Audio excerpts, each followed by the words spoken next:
김은경의 생생경제.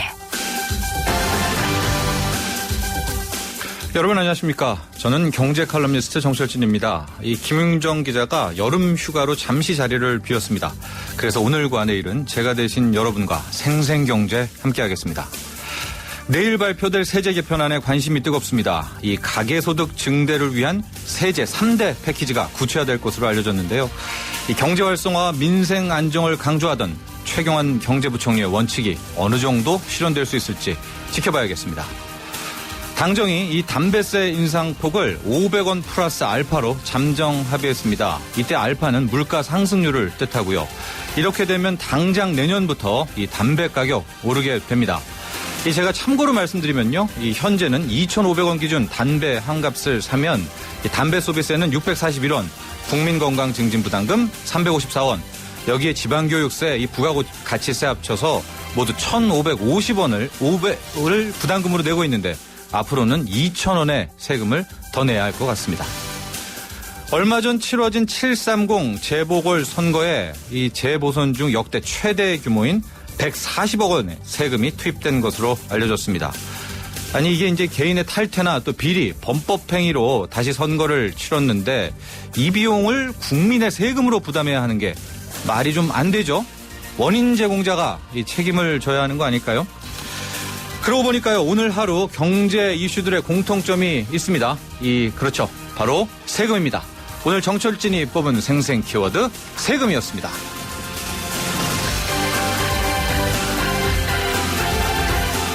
생생경제가 뽑은 오늘의 경제 아이템 소개해드리겠습니다. 20대들의 채무가 급증하고 있다고 합니다.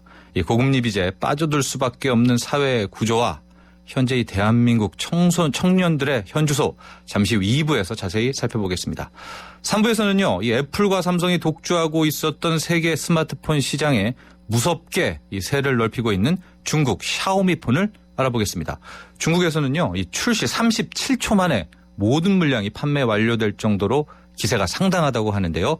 한번 심도 있게 분석해 보겠습니다. 자, 그럼 생생경제 1부 본격적으로 시작합니다.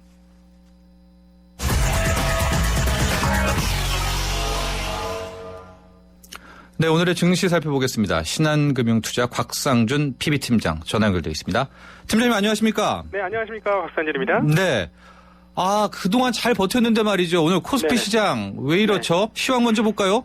네네, 그렇습니다. 잘 버텼다고 할 만하죠. 연중 고점을 계속해서 경신하면서, 지난주 좋은 모습을 보여주다가, 주춤하는 모습을 보여주었는데요. 과연 어떻게 될까 하는 조마조마한 마음으로 시장을 바라봤는데, 오늘 드디어 한번 주저앉았습니다. 사실, 네. 어제 전조가 좀 있었는데요. 외국인들이 전일 선물 시장에서 5,000개가 넘는 선물 매도를 해주었고, 그리고 또 그 이면에는 프로그램 매수 잔량과 그리고 선물의 미결제가 상당히 많았습니다. 이렇게 얘기하면 굉장히 어려운데요. 예. 즉 무슨 말이냐면 시장을 선도하는 거래 쪽에서는 시장이 떨어질 거를 준비한 그런 매매 포지션들이 포착이 되었다라는 것이죠. 예. 그런 흐름들이 오늘 현실로 다가왔다 이렇게 볼 수 있는데 해외 시장이 그런 대로 괜찮았음에도 불구하고 한국 시장은 전혀 동떨어지는 그런 흐름들을 보여주었습니다. 오늘 종합주가 지수는 전일 대비 14.16포인트 0.68% 하락하면서 2066.26포인트를 기록을 했고요. 네. 코스닥 시장은 1.86포인트 전일 대비 0.34% 하락한 547.25포인트를 기록을 했습니다. 그러니까 최근 흐름에서 사실은 미국이나 유럽을 많이 보는데요. 네. 투자자분들한테 꼭 드리고 싶은 말은 이제는 예전 같지 않다라는 말씀 드리고 싶습니다. 예전에 미국과 유럽 분석을 잘해야 한국 시장 분석이 잘 되는 그런 시대가 있었는데요. 지금은 좀 완전히 다릅니다. 최근의 흐름들을 보면은 미국이나 유럽과는 전혀 동떨어진 좀 서로 간에 연계성이 없는 흐름들을 보여주는 반면 중국과는 굉장히 유사한 흐름들을 보여주는데요. 네. 오늘 중국도 약 0.5% 정도 하락을 하는 그런 양상을 3시까지 보여주고 있습니다. 네네. 그러니까 그 흐름들이 같이 이렇게 궤를 같이 하고 있다 이렇게 볼 수 있는데 네. 최근에는 한국의 경제 동향, 수출입 동향이 모두 중국에 편중된 그런 흐름들이 매우 높기 때문인지 주식시장도 중국 시장의 영향을 훨씬 더 많이 받고 있다. 이렇게 분석을 해볼 수 있겠습니다. 일단 오늘 한국 시장도 떨어졌고 중국 예. 시장도 떨어졌기 때문에 조금은 불안한 마음으로 시장을 좀 보셔야 될 것 같은데요. 그래도 좀 낙폭을 줄였다는 점에 네네. 일단 포인트를 좀 맞추고요. 그동안에 우리 증시 잘 버텼던 이유, 또 개인 투자자들이 그래도 한국 증시에 대한 믿음이 있었던 게 외국인 투자자들이 막 정말 네. 너무 많이 사지 않았습니까? 네, 그렇죠. 오늘은 어땠을까요? 오늘은 외국인들 뭐 그렇게 큰 폭은 아니지만 오늘도 순매수 해주었습니다. 아, 네. 네, 그 부분들이 시장을 말씀하신 대로 좀 버텨주는 모습이 되었고요. 또 하나 이제 앞서 코멘트 하실 때 중국의 샤오미 이야기 하셨는데요. 네. 이것과 관련해서 아침에 사실 시장에서 충격을 좀 많이 받았습니다. 예. 삼성전자의 중국 시장 점유율이 샤오미한테 2분기에 1위 자리를 내주면서 약 12%로 점유율이 떨어졌다. 작년 같은 경우는 22%까지 중국 시장에서 어마어마한 점유율을 가지고 왔던 삼성전자가 샤오미한테 1위를 내줬다는 소식과 더불어서 평가도 조금 안 좋은 평가가 그렇죠. 나오면서 주가 많이 예. 빠졌습니다. 아마 그 뉴스는 저희가 조금 있다가 네네. 심층적으로 다룰 예정이어서 네. 팀장님. 네. 그래도 오늘 하루 정도 좀 업종 중에서 잘 나갔던 업종이 있었겠고, 특징주 한번 좀 찾아볼 수 있을까요?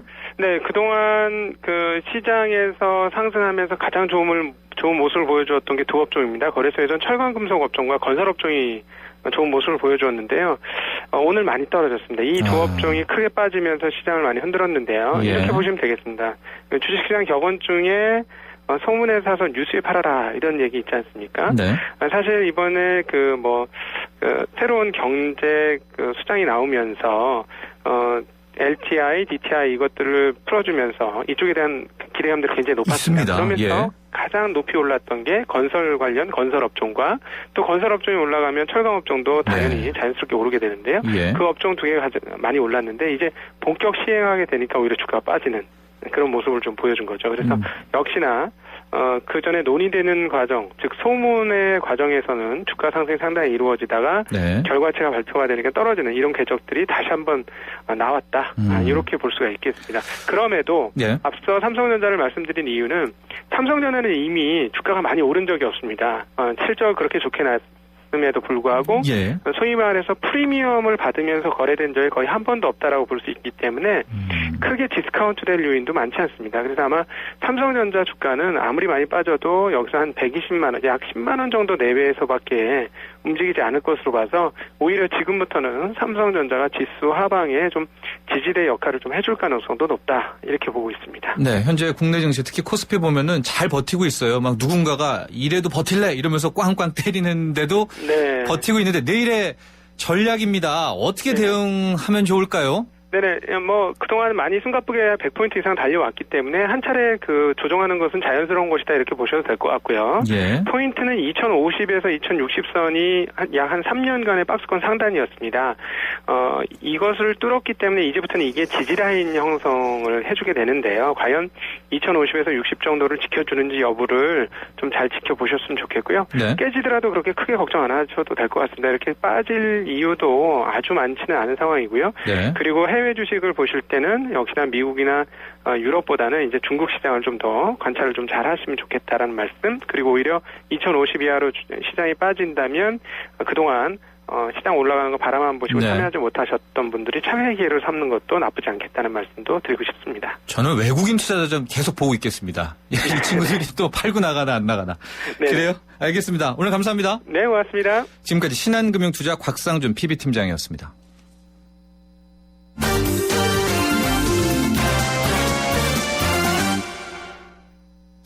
네, 오늘의 경제 뉴스 정리해보죠. 한국일보 이성철 부국장 전화 연결합니다. 국장님 안녕하십니까? 안녕하세요. 네. 미국 100달러 위조 지폐 얘기해볼까요? 왜 갑자기 이 100달러 위조 지폐가 늘고 있는 걸까요? 지금 우리나라에서 이제 외환 취급을 제일 많이 하는 데가 외환은행인데요. 네. 이 외환은행이 올해 1월부터 7월까지 달러와 위조 지폐 발견 건수가 총 금액으로 하면은 57,480달러. 에 달했다고 합니다. 그래서 예. 이 유폐 규모가 벌써 작년 연간 발견된 규모보다 올 7개월 동안 발견된 위조 지폐 금액이 지난해 연간 발견된 위조 지폐 금액보다 2배 이상 지금 못 돈다고 그러는데요. 예. 근데 그중 대부분이 지금 100달러짜리라고 합니다. 예. 100달러짜리고 아주 어떻게 보면은 눈으로도 식별이 가능할 정도의 아주 이 저급의 위조 지폐만 있는 것이 아니라 네. 슈퍼노트라고 그러죠. 정말 이 육안으로는 구분하기 어려운 아주 정교한 $100 지폐를 우리가 슈퍼노트라고 하는데 예. 그 정도로 아주 정교한 수준의 위조 지폐가 상당수가 발견이 됐는데 왜 갑자기 이렇게 늘어나게 된 것일까? 지금 작년 말부터 지금 이것이 좀 늘어나기 시작했다고 그러는데요. 예. 작년 10월에 미국 연준이 미국도 이제 연준에서 신권을 발행하게 되는데 $100짜리를 바꿨습니다. 그러니까 국권에서 신권으로 바꾸고 예. 특히 이제 그 바꾼 이유가 이 중남미 지역을 중심으로 해서 달러화 위조 지폐가 너무 많이 발견이 되니까 네. 거기에 여러 가지 그 보안 장치 또 이 식별 장치 이런 것들을 첨가해 가지고 굉장히 아주 정교한 형태의 신권을 발행을 했는데 네. 신권을 발행하다 보니까 이 위조 지폐범들이 이미 만들어 놓은 화폐들이 있지 않겠습니까? 예. 아마도 그것을 밀어내기 식으로 지금 급격하게 풀고 있는 것이 아닐까. 그리고 그것이 미국 본토보다는 다른 나라에서 본토에서는 아무래도 적발 확률이 높으니까요. 예, 우리 한국에서. 네, 한국인데 우리나라 그 자체보다도요. 예. 지금 우리나라에서 이제 유통이 되고 있는 $100 위조 지폐는 대부분 중국에서 만들어지고 유통이 되고 있는 것으로 알려지고 있습니다. 네. 그러니까 중국 내에서도 통용이 되고 인접한 우리나라까지도 과거에 그 뭐라고 그래야 될까요? 이거 적절한 표현인지 모르겠습니다만 위조 지폐 재고겠죠. 네. 이 재고 처리 차원에서 아마 계속 집중적으로 밀어내고 있는 것이 아닐까. 그렇기 때문에 당분간 위조 지폐가 상당수 늘어날 가능성이 있고 그만큼 해외 이용하시는 분들이나 이런 분들은 좀 더 각별히 유의를 해야 돼요. 일차적으로는 금융기관들이 유의를 해야 되겠습니다만 네. 각별히 좀 중국 같은 데서 사용할 때 특별히 좀 조심해야 된다. 그런 경고가 잇따르고 있다고 합니다. 네, 약간 속된 표현 같지만은 위조 지폐 $100 지금 땡 처리를 하고 있는 거네요. 그렇죠. 그렇죠. 예, 네. 미국의 신권이 이미 나왔으니까 이게 곧 오기 전에 네. 끝내야 된다, 털어야 된다. 금융권들 바짝 긴장해야 되겠습니다. 다음 뉴스 보죠. 한국의 잠재 성장률을 높이려면 여성이 더 많이 일해야 된다. 저도 공감하고 있습니다. 네. 이거 뭐 남자 편하라고 여자들 더 일하라는 뜻은 아니고요. 아니죠. 네. 예, 지금 한국은행하고 이제 국제통화기금 IMF가 공동 연구를 한 프로젝트가 있는데요. 경제 성장 촉진을 위한 우리나라 노동시장 개혁 전략 이런 그 보고서를 만들었는데 네. 어쨌든 정책 개혁을 통해서 지금 남성과 여성의 경제 활동 참가율 격차를 지금보다 한 3분의 1 정도는 좁힐 수 있다 이렇게 주장을 했다고 합니다. 네. 참고로 우리가 경제 활동 인구라고 할 때 이제 이 연령대를 보면 15세부터 64세까지를 뽑는데요. 예. 지금 참고로 여성의 경제 활동 참가율이 55.6%, 남성이 이 77.6%에서 한 22%포인트 정도가 차이가 납니다. 그래요. 네. 근데 이것을 어떤 정책적인 세제 지원이라든가 또 뭐 보육제도라든가 이런 것들을 통해서 정책적인 노력만 기울인다면은 예. 지금 22%포인트에 달하는 격차를 한 15% 이하로 줄일 수 있다는 게 지금 이번 연구에 나왔는데요. 예. 근데 이렇게 해야지만 결국 경제활동 참가율이 높아져서 결국은 잠재 성장률도 끌어올릴 수 있다고 얘기하는데 네. 사실 뭐 잠재 성장률을 끌어올리는 방법은 여러 가지가 있겠죠. 뭐 투자를 늘리는 방법도 있을 것이고 인구를 늘리는 방법도 있을 것이고. 근데 이것이 지금 우리나라가 갑자기 지금 뭐 투자가 더 늘어나기는 어렵고요. 네, 단기간에 할 수 없는 일이죠. 그렇죠. 그다음에 예. 이 뭐 인구가 지금 저출산 고령화 추세에서 이거를 추세를 바꿀 수도 없는 것이고 결국 주어진 결국 인구가 줄어든다는 거는 양질의 노동력이 감소한다는 뜻인데 예. 노동활동 인구, 노동에 참여하는 인구가 높아져야지 결국 경제활동도 왕성해지고 잠재 성장률도 높아지는 거 아니겠습니까? 또 그분들이 돈을 쓰겠고요. 그렇습니다. 일을 해야. 네. 그렇죠. 세금도 내게 되는 네. 것이고. 그러려면은 남성의 경제활동 참가율이 어느 정도 포화 상태에 이르렀다는 걸 감안을 한다면은 결국은 여성 쪽에서 그 활동 참가율을 좀 높여줘야지만 우리나라의 성장 잠재력이 높아진다는 것인데. 네. 다시 처음으로 돌아간다면 그렇다고 해서 여성들한테 일하라 뭐 말로만 해서 될 문제는 아니겠고요. 현실적으로 보육이라든가 결혼, 육아, 출산 이런 장애 요인들이 있기 때문에 이런 것들을 뛰어넘을 수 있는 어떤 정책적인 지원, 세제상의 지원이라든가 뭐 보육제도의 확충이라든가 이런 것들을 통해서 해야 된다는 게 이 보고서의 결론입니다. 다음 뉴스로 가보죠. 삼성전자 위기론 이야기 참 많이 나오고 있는데 네. 여기저기서 팩트로 또 통계로 많이 확인되고 있습니다. 시작해볼까요? 이번에 그 삼성전자 2분기 실적이 결정적으로 나빴던 이유는 휴대폰 쪽의 부진이었고요. 스마트폰. 네. 스마트폰의 부진의 가장 큰 이유는 중국 시장의 부진이었습니다. 중국 시장 점유율이 많이 떨어졌다는 얘기는 나왔는데요. 예. 근데 오늘 나온 자료를 보면은 그 중국의 샤오미라는 업체입니다. 휴대폰 샤오미. 예. 이 샤오미가 2분기에 1,499만 대의 스마트폰을 팔아가지고 시장 점유율 1위를 기록했다고 합니다. 중국에서요? 중국 내에서요. 네. 그래서 삼성전자가 쭉 1위를 달려왔는데 네. 삼성전자는 12% 점유율로 2위로 떨어지게 됐고요. 예. 근데 이 샤오미라는 때는 사실은 원래 좀 속된 말로 하면은 짝퉁 아이폰으로 네. 유명했던 데입니다. 네. 거의 뭐 그대로 베낀다시피 할 정도. 심지어 그 휴대폰 판매 가게, 이 스마트폰 샵까지도 아이폰을 냈다. 유사하게. 예, 그런 얘기가 있었을 정도인데 어쨌든 먹혀 들어간다는 겁니다. 무엇보다도 이제 강점이 굉장히 저렴한 이 중저가 폰이거든요. 예. 삼성같이 프리미엄 폰이 아니라 근데 이런 중저가 폰 전략이 결국 먹혀 들어가가지고 시장 점유율을 작년이 5%밖에 안 됐는데 예. 14%로 무려 끌어올리게 되었고 근데 이것이 비단 그 지금 중국만 그런 게 아니라 인도도 그렇다고 합니다. 인도도 예. 뭐 세계 2위의 인구 대국인데 인도에서 역시도 삼성전자의 스마트폰 점유율이 뭐 지금 여전히 1위는 달리고 있습니다. 네. 1위는 달리고 있는데 25.3%래요. 예. 2위 현지 업체인 마이크로맥스라는 데가 굉장히 빠른 속도로 추격을 해가지고 네. 지금 추세로 간다면은 초월이 될지도 모른다. 알겠습니다. 이런 지금 뭐 주장도 나오고 있다고. 예, 시간 관계상 저희가 여기까지 하고요. 이 샤오미에 대한 이야기는 저희가 또 2부에서 다뤄보도록 하겠습니다. 네, 오늘 함께해 주셔서 감사합니다. 고맙습니다. 네, 한국일보 이성철 부국장이었습니다. 그러면 생생경제 1부 함께 했습니다. 이 방송 중에 문자 주신 분들이 계십니다. 휴대전화 끝자리 7301님, 생생경제 애청자입니다. 진행자가 바뀐 건가요? 반갑습니다. 바뀐 게 아니라요. 이제 우리 김윤정 기자 휴가 가서 오늘과 내일 제가 합니다. 2489님, 힘찬 목소리에 더운 날 힘이 납니다. 우리 경제에도 힘되는 일들이 좀 생겼으면 좋겠습니다. 힘내십시오. 그래요. 이 샵 0945번 또 50원이 부과되는 휴대전화 문자 메시지로 계속 문자 보내주시면 감사하겠습니다. 잠시 후 2부에서는요. 20대 청년들의 채무 문제 짚어보도록 하겠습니다. 2부에서 뵙죠.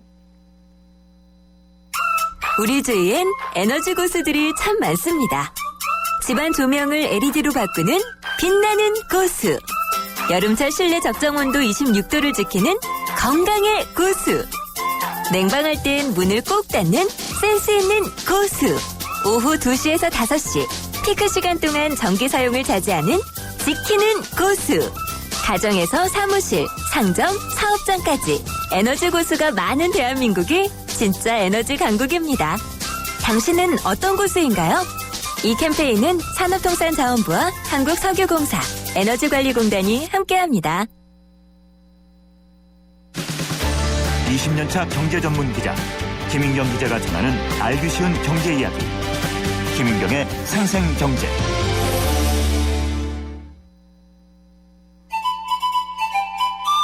어머머, 진짜 경제는 장바구니 안에 있지. 발로 뛰는 생생경제가 찾은 구석구석 경제 현장. 장바구니 생생경제.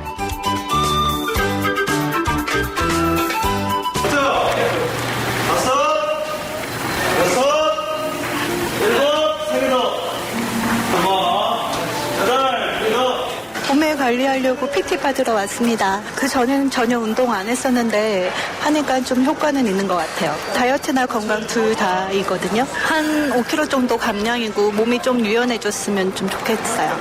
덥지만 더 예뻐지고 탄력 있는 몸매를 만들려고 운동하러 왔어요. 꾸준히 건강 위해서 운동하고 있어요.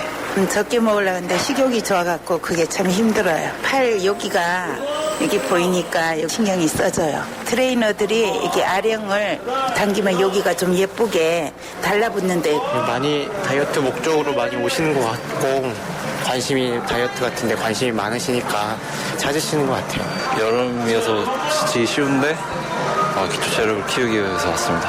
지금 한 2시간 정도 운동하고 가려고 해요. 노력하면 몸이 좋아졌으면 좋겠어요.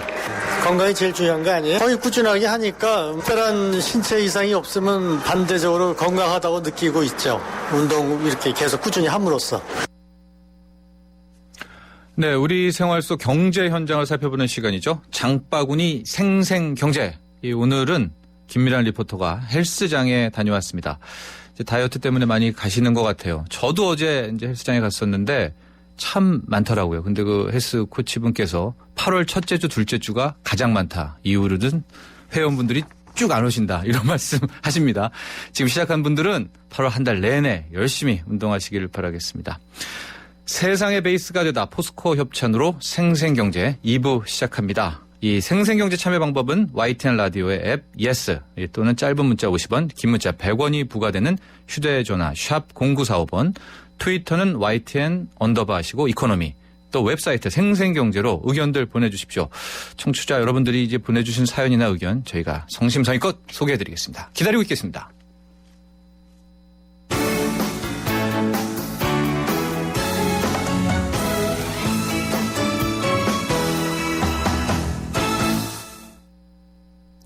우리네 20대들이 왜 지금 빚에 시달리고 있을까요? 20대 청년층의 신용 상태가 갈수록 나빠지고 있다고 합니다. 이제 학자금은 빌렸었는데 취업은 안 되고 소득이 없다 보니까 이제 이자 낼 때 빚만 계속 쌓이고 있는 겁니다. 이 신용회복위원회에 따르면은 이 20대 이 채무 조정자의 경우 수는 많지는 않아도 다른 연령대에 비해서 훨씬 고금리에 노출돼 있다. 이런 분석 내놓았습니다. 심지어는 악성 채무에까지 시달리고 있다고 하는데요. 미래를 꿈꾸고 막 열심히 패기 있게 일해야 될 우리들 청춘이 이렇게 빚에 시달리는 현실, 이유가 무엇인지 한번 짚어봐야 되겠습니다. 졸업한 지 1년 반이 지났지만 여전히 학자금 부담에 시달린다는 졸업생 인터뷰를 좀 해보고요. 이어서 88만 원 세대 이 베스트셀러죠. 이 저자인 우석훈 박사를 차례로 연결해 보도록 하겠습니다. 먼저 현재 민달팽이 유니온에서 일하고 있는 대학 졸업생 임경지 씨와 인터뷰 해보겠습니다. 전화 연결되어 있습니다. 임경지 씨 안녕하십니까? 네, 안녕하세요. 네, 지금 대학은 졸업을 했죠? 네. 예, 한 졸업한 지가 1년이 넘었습니까? 네, 1년 반 정도. 1년 반 정도. 근데 지금 대학 때 받았던 학자금 대출이 상당히 좀 남아있는 것 같습니다. 규모가 어느 정도 될까요?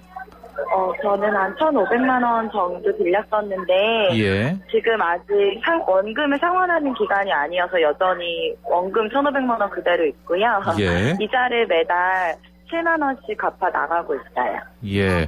1,500만 원입니까?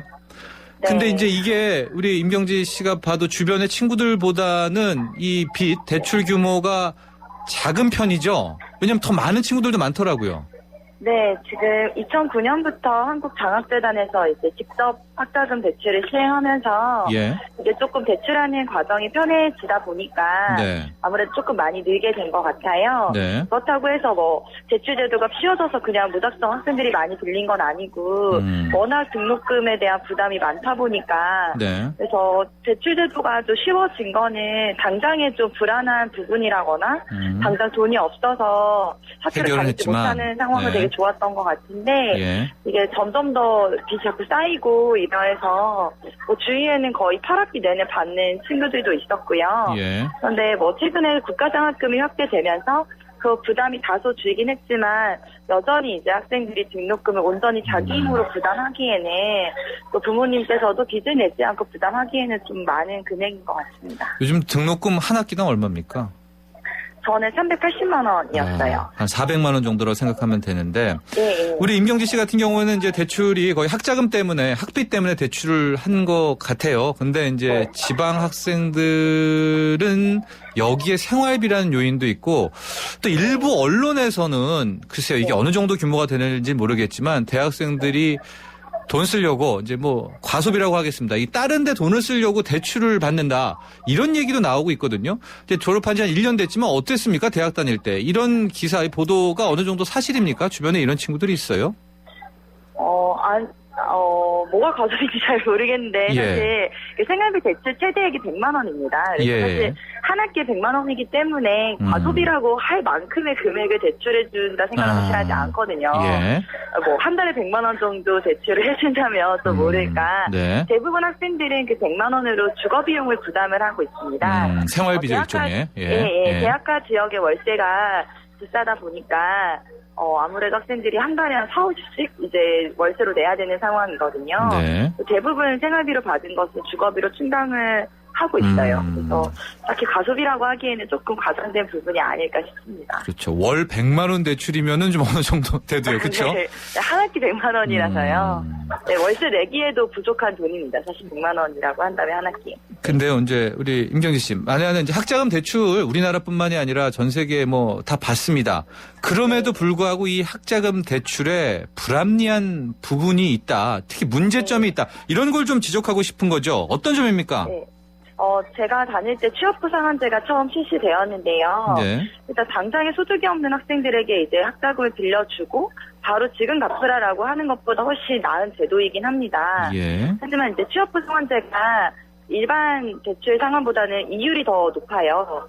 그리고 이자율이, 대출 이자율이. 네. 예. 그리고 이제 개인이 무조건 소득이 생기면 바로 갚아 나가야 되는 상황인데 예. 아시다시피 요즘 일자리가 좋은 일자리보다는 나쁜 일자리가 많은 상황입니다. 그래서 예. 사실 취직을 했다고 해도 당장 내가 빌렸던 학자금을 어느 정도 갚기에는 좀 무리가 있는데 네네. 그런 점에서 취업부 상한제가 일정한 노동소득을 확보하지 않으면 좀 뭐 부채를 감면해 준다거나 혹은 더 연장을 시켜준다거나 예, 갚을 예. 때까지 예. 그런 게 필요하지 않을까 싶고요. 예. 마찬가지로 학생들이 이제 대학을 다니면서 마주하게 되는 생활비, 주거비용의 문제, 혹은 뭐 학자금의 문제, 여기 절대적인 부분이 좀 낮아져야 되는 부분이 있다. 근원적인 문제죠. 예. 예. 예. 하지만 지금의 대출 제도는 일단 급한 불을 끄고 보자. 약간 동종법료식의 제도가 좀 아쉬운 것 같고요.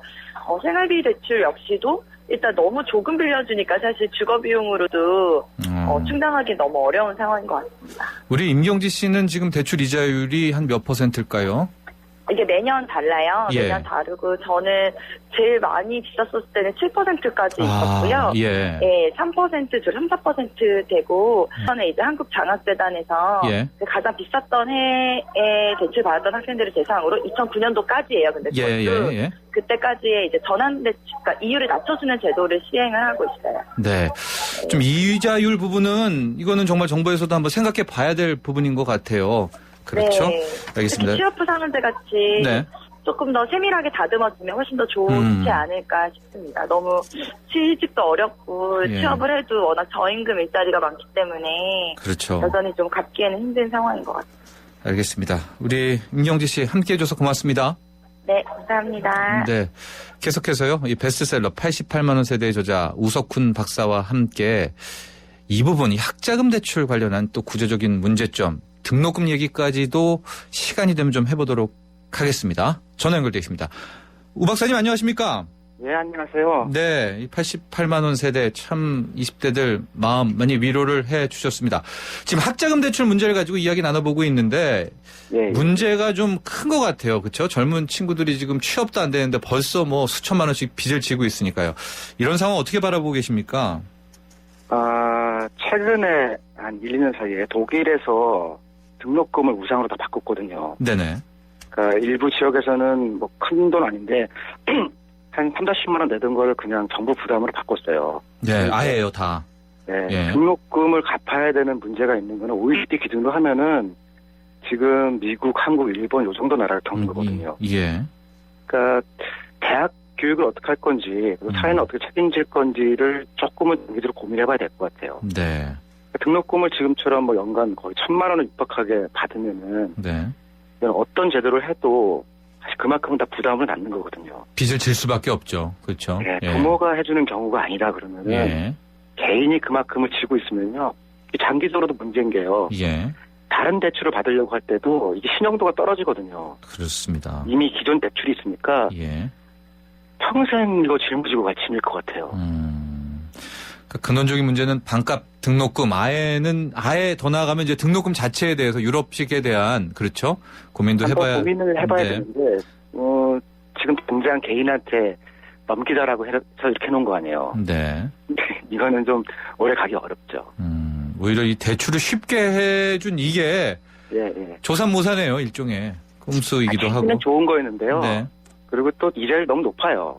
아까도 얘기가 나왔습니다. 정책금리니까 조금 더 싸게 해주고 조건을 좋게 해줄 수 있는데 네. 주택에서 사용하는 거치식을 응용한 거거든요. 네. 그러니까 몇 년 동안은 그냥 이자만 갚다가 나중에 원금을 갚라고. 원리금을 갚아라. 예. 네. 그게 사실 좋은 대출 방식은 아니에요. 이렇게 하면은 자기 능력보다 더 많이 대출을 하게 되죠. 그럼 이 학자금 대출 제도만 좀 살펴보면은요, 뭐 현재 문제점 어떤 식으로 좀 개선 방향을 잡을 수가 있다면은 어떤 것부터 좀 손봐야 될까요? 근데 아까 그 어떤 분들 말씀하셨던 것처럼요. 예. 그러니까 당장에 이제 그 등록금 제도를 바꿀 수가 없으면은 이자를 낮춰주는 거는 좀 할 수 있겠죠. 예. 그러니까 시중금리보다 이게 별로 안 비싸거든요. 안 싸거든요. 예. 그러니까 이게 정부가 학생들 대상으로 누가 얘기하면 할 말이 없어요. 예. 그래서 이자율에 대해서는 조금 더 조정을 해주고 그렇게 하는 게 좀 좋을 것 같아요. 그러니까 좀 구분하는 게 좋다는 말씀이죠. 가령 이제 20대 대학생들이 뭐 카드 현금 서비스 받을 수도 있지 않습니까? 이거는 고금리여도 뭐 어쩔 수가 없지만 명확하게 네, 학자금 대출이라고 하면 이 부분은 좀 금리를 낮춰야 된다 이런 주장이시죠? 예, 이거는 정책적으로 하는 거니까. 예. 실제로 대학 정책 실패 때문에 개인이 부담을 하는 거 아니에요. 네. 이건 뭐 소비나 이런 거랑 상관없이 뭐 누군가 내야 되니까. 예. 그런 거는 이를테면 농업이나 이런 데가 그 좀 정책금리 싸거든요. 예. 그렇게 좀 더 낮추려는 시도를 좀 해야 될 것 같아요. 예산 확보를 조금 하면 되는 거거든요. 예, 예. 그렇죠. 역마진을 감수하더라도 이런 부분은 그렇지 않습니까? 우리 20대들 결국 이제 우리 미래에 대한 투자 아니에요, 이게. 예, 그러니까요. 근데 지금 문제가 이 빚의 함정이 자꾸만 깊은 수렁으로 빠져드는 게 취업이 또 안 돼가지고 그렇지 않습니까? 부담은 더 커지는 거 아니겠습니까? 고용으로 또 얘기가 가네요. 이게 참 문제가 커지게 되는데 고용 이야기도 나온 김에 한번 해볼까요? 네. 네. 지금 저희가 보통 비정규직이라고 하는데 지금 비정규직에서 버티는 것도 지금 우리나라가 잘 버티고 있는 거고요. 조금 있으면 이게 파견직이라고 하는 것들 있잖아요. 네. 그나마 비정규직은 자기 회사랑 계약을 하는데 비정규직으로 계약하는 거고 파견직이라는 거는 자기 회사랑 계약할 일도 없거든요. 예. 점점 더 파견직이 늘어나게 되면은 지금보다도 고용 조건이 더 안 좋아질 거예요. 오히려. 네, 예. 그거는 진짜 우려스럽죠. 근데 제가 최근에 일본 2013년 통계를 보니까요. 예. 20대 취업자 기준으로 35%가 저축률이더라고요. 네. 그걸 보니까 일본도 사정이 어렵고 그런 건 마찬가지일 텐데. 예. 어떻게 저축을 하나? 예. 저축을 하더라고요. 예. 근데 이제 그게 전체로 보면은 이제 연애도 안 하고 차도 안 사고 그렇게 하면서 일본은 이게 좀 문제다라고 이제 지적하는 제가 보니까 그래도 저축이 있는 20대가 낫지. 예. 우리나라처럼 대출에 눌려 있는 것보다는 일본 상황이 좀 나은 것 같더라고요. 예. 아마 일본 젊은 친구들도 어떤 시행착오를 겪고 이런 상황까지 온 것 같아요. 제가 이 자료를 모르지만. 네. 그러면 박사님, 시간이 뭐 그렇게 많지는 않지만 해법이라고 해야 될까요? 대안이라고 할까요? 큰 방향으로 가면은 네, 어떻게 좀 개인의 가처분 소득을 늘리는 방형식으로 가야 될 것 같아요. 주거비 등 이제 다른 돈들도 줄여주고 복지도 좀 늘려서 저축할 수 있는 여력을 만드는 게 이제 최종 목표가 돼야 되지 않을까 싶어요. 네. 그래서 돈이 좀 남아야 빚도 갚고 또 네. 생활도 하고 그럴 거 아니에요. 네. 그렇다면 결국 일을 해야 되는데 청년 고용 문제로 가네요. 청년 고용도 있고 그다음에 간접적인 이런 복지 지원 같은 것들도 예. 조금 더 생각해봐서 혼자 사는 사람 같으면 임대주택 같은 데 들어가기 어렵게 돼 있거든요. 예. 그러니까 가장들한테 주로 가 있는데 이런 것들을 혼자 사는 20대들한테도 임대주택 같은 데 조금 더 먼저 들어갈 수 있게 해준다거나 예. 이런 조정 같은 걸 좀 하면은 나아지지 않을까 싶어요. 그렇죠. 한 30만 원 내는 뭐 월세를 7, 8만 원으로 줄인다고 하면은 네. 꽤 저축할 여력 생기는 거 아니겠습니까? 젊은 친구들. 지금까지는 결혼한 사람 위주로 모든 복지 장치가 돼 있었거든요. 예. 근데 20대 혼자 사는 사람들한테도 그런 것들을 좀 열어서 그러면 그러다 보면 이 사람들이 사정이 낮아야 결혼할 거 아니에요. 네네. 결혼하면 우리가 복지를 주겠다. 예. 그거는 조금 안 맞는 것 같습니다. 네. 최경환 부총리 이제 2기 경제팀인데 지금 우리 현재 우리네 젊은 친구들 대학생들이 이렇게 빚더미에 빠지고 있다는 사실 좀 잘 기억하고 있어야 되겠어요. 그다음 우리 자꾸 박사님 가처분 소득을 늘린다라는 그 정책 방향 맞다고 생각하는데 네. 구현 수단이 아직 발표된 게 없어요. 그러니까 구체적으로요? 어떻게 그걸 할 거냐. 예. 그런 건 우리 다 머리 맞대서 좀 고민해야 될 것 같습니다. 알겠습니다. 오늘 함께해 주셔서 감사합니다. 네, 고맙습니다. 네, 지금까지 이 베스트셀러 88만 원 세대의 저자 우석훈 박사와 함께했습니다. 창업, 도전에서 실전까지 좋다.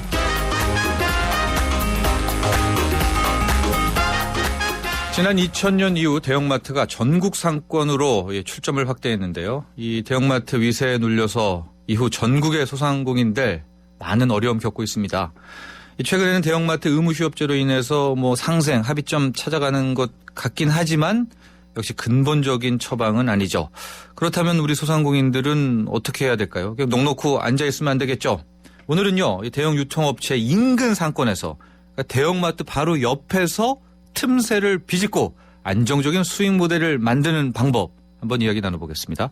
창업 컨설팅사 스타트 비즈니스 김상훈 대표와 함께합니다. 전화 연결되어 있습니다. 김 대표님 안녕하십니까? 예, 안녕하십니까. 김상훈입니다. 네, 이 대형마트 때문에 어렵다, 소상공인들 어렵다 이런 얘기 많이 나옵니다. 대형마트 한 곳 생기면은 소형 뭐 골목 슈퍼마켓 22곳 망한다, 문 닫는다 이런 보고서도 나오고 있고요. 현재 상황 어떻습니까? 예, 그렇습니다. 사실 최근 작년 말 기준으로 전국에 한 620개 대형마트가 지금 영업을 하고 있습니다. 예. 대형마트는 뭐 계속 늘고 있는 이런 추세인데요. 이런 대형마트의 위세에 눌려서 사실은 가장 1차적인 피해를 받고 있는 것은 이런 소상공인들인 것 같아요. 그래서 예전에는 이제 대형마트 들어오면 소상공인들은 아예 그냥 그 인근 상권은 쳐다보지도 않고 지레 겁먹기도 하고 이런 측면도 있었습니다만 최근 들어와서 좀 눈에 보이는 것은 오히려 대형 상권, 대형마트 옆에는 많은 소비자가 몰리고 있기 때문에 그 소비자를 직접 우리 가게로 유입시킬 수 있는 어떤 대형마트와 어떤 그 보완제나 아니면 서로 경쟁 관계를 가져갈 수 있는 독특한 아이템으로 이렇게 직접 승부를 한번 해보겠다. 이런 소상공인들이 좀 시장에서 하나둘 생겨나고 있는 추세라고 할 수 있겠습니다. 예. 제가 최근에 이 명랑이라는 영화를 봤는데 우리 이순신 장군 그냥 맞서지 않습니까? 근데 이것도 그런 것 같아요. 대형마트가 있다고 해서 소상공인들 피할 게 아니라 달려든다는 거죠. 그 인근으로. 예.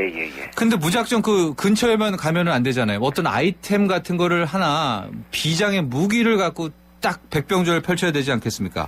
예, 틈새. 그렇습니다. 예. 어떻게 좀 찾아볼 수 있을까요? 사실은 대형마트 그러면 소비자 입장에서 본다면 한 곳에서 원스톱 쇼핑을 할 수 있는 이런 편의성도 있고 합니다만 그리고 워낙 이제 대형으로 들어가다 보니까 소형 가게 10평, 20평 이런 작은 가게의 업종 품목이나 이런 그 전체 업종의 다양성 측면에서는 떨어질 수밖에 없는데요. 그렇다고 해서 소비자 입장에서 본다면 어떤 특정 상품을 놓고 보면 대형마트가 항상 어떤 상품을 싸게 판다 이러진 않습니다. 그래서 오히려 대형마트보다 더 저렴하게 파는 방법. 예를 들면 농산물, 축산물, 수산물 같은 아이템 같은 경우는 오히려 그 대형마트보다 저렴하게 팔면서 어떤 대형마트보다 경쟁 우위를 가져가는 이런 방법도 있고요. 또 반대로 대형마트와 서로 보완제를 찾는 방법도 있을 것 같습니다. 보완제요? 이를테면 대형마트를 찾아오는 사람들은 대개가 차량 고객이 대부분이기 때문에 전체 고객 중에서 뭐 이 차량 고객이 최소한 80% 이상 뭐 이런 경우가 대부분이죠. 더 될 수도 있고요.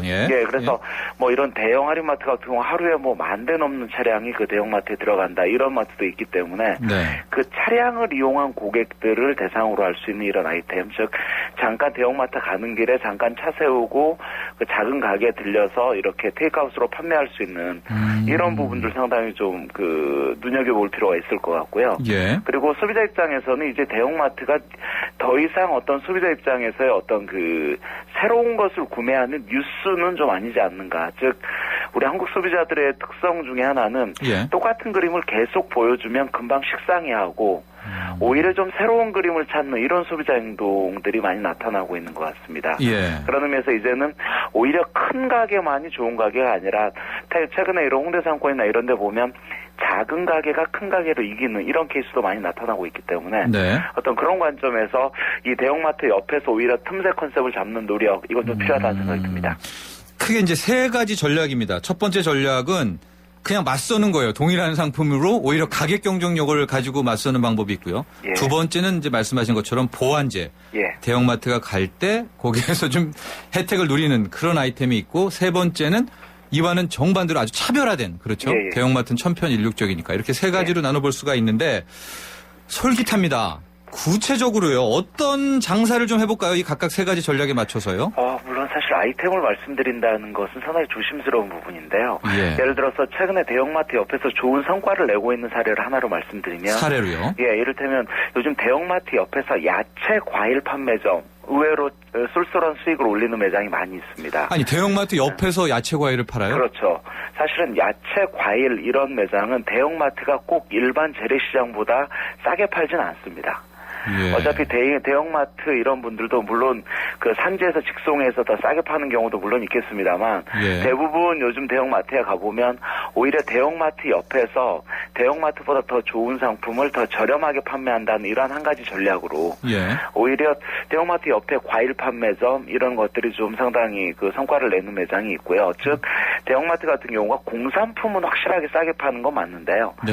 1차 식품 같은 경우는 오히려 판매자가 직접 산지 직송을 한다든지 아니면 좋은 상품을 조금 더 저렴하게 팔 수 있는 이런 사입 여하에 따라서 달라지는 부분이 있기 때문에 예. 저는 최근에 이런 대형마트 옆에서 그 야채 과일 판매점을 하면서 깔끔하게 그 매장 자체도 프랜차이즈 매장보다 더 깔끔하게 이렇게 상호도 만들고 쇼케이스 같은 경우도 깔끔하게 이렇게 처리해서 소비자들에게 어떤 구매욕으로 이어지는 이런 야채 과일 판매점 같은 경우는 한번 좀 눈여겨볼 필요가 있다라는 생각도 듭니다. 아, 이거 새로운 사실입니다. 이게 성공 사례가 있는 거죠, 대표님? 그렇죠. 예. 예.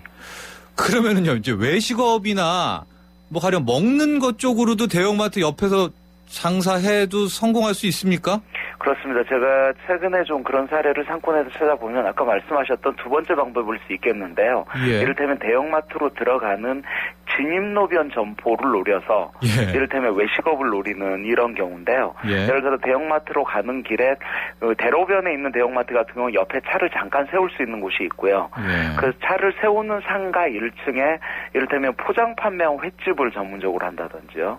예. 아니면 이런 최근에 뭐 족발도 그냥 족발이 아니라 중국 스타일의 중화풍의 오양족발 전문점을 대형마트 인근에 세워서 포장 판매와 홀 판매를 동시에 노릴 수 있는 네. 이런 아이템 같은 경우는 한번 좀 충분히 의미가 있다라는 생각이 들고요. 예.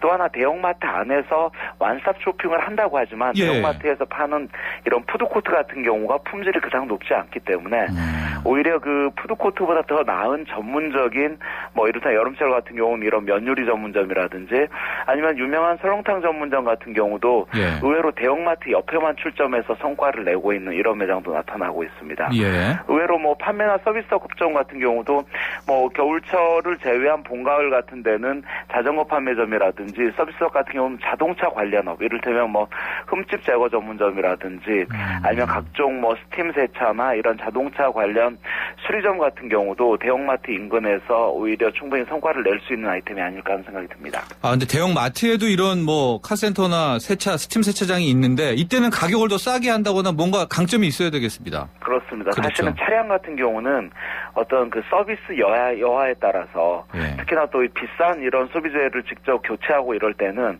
꼭 그 대형마트의 편의성보다도 직접 계획 구매를 하시는 분들이 많기 때문에 예. 오히려 좀 더 나은 뭐 이를테면 엔진오일이나 이런 간단한 소모품도 물론 중요하겠습니다만 이런 좀 50만 원, 100만 원 막 이렇게 구매하는 이런 아이템 같은 경우를 좀 전략 상품으로 내세운다면 대형마트 옆에서 이런 차량 수리점 같은 경우도 충분히 가능성이 있다는 생각이 듭니다. 대형마트 도로의 설렁탕 가게는 저도 공감합니다. 저도 이제 그 푸드코트가 좀 부실해가지고 예. 먹고 들어가거나 이제 나와서 먹거나 그런 경우가 많거든요. 예. 끝으로요. 이제 그래도 이제 대형마트 옆에서 이 거대한 마트 옆에서 장사를 한다는 거 힘든 일입니다. 뭐 쉽게 생각할 건 아닙니다. 주의해야 될 점, 명심해야 될 점 있을까요?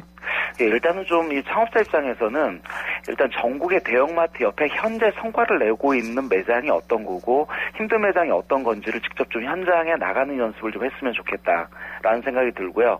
아까 말씀드린 대로 대형마트의 위세에 눌리기보다는 대형마트의 틈새가 뭔지를 좀 잘 공략할 필요도 있고요. 의외로 상품 경쟁력을 보더라도 대형마트에 없는 이런 틈새 상품을 판매점으로 판매하는 경우도 있습니다. 그리고 특히 대형마트라고 하더라도 모든 대형마트가 좋은 게 아니고 특히 차량의 이런 동선이라든지 출퇴근 동선 같은 경우를 잘 감안을 해서 대형마트 옆에 틈새 입지를 늘 이렇게 살펴보는 노력 이런 케이스 스터디 이런 성공 실패 사례들을 잘 이렇게 쫓아가다 보면 아마 내게 맞는 어떤 대형마트 옆에서도 어떤 틈새를 노릴 수 있는 이런 창업 모델이 가질 수 있지 않을까라는 생각이 듭니다. 네, 우리 소상공인 여러분, 대형마트라고 해서 무조건 강한 거 아닙니다. 분명히 약점, 틈새 있습니다. 이걸 노리시고 꼭 한번 도전해 보시기를 바랍니다. 그래요, 오늘 여기까지 하겠습니다. 도움 말씀 감사합니다. 예, 감사합니다. 지금까지 김상훈 스타트 비즈니스 대표였습니다.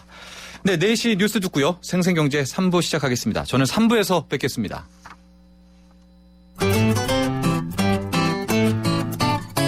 생생경제를 다양하게 만나는 방법.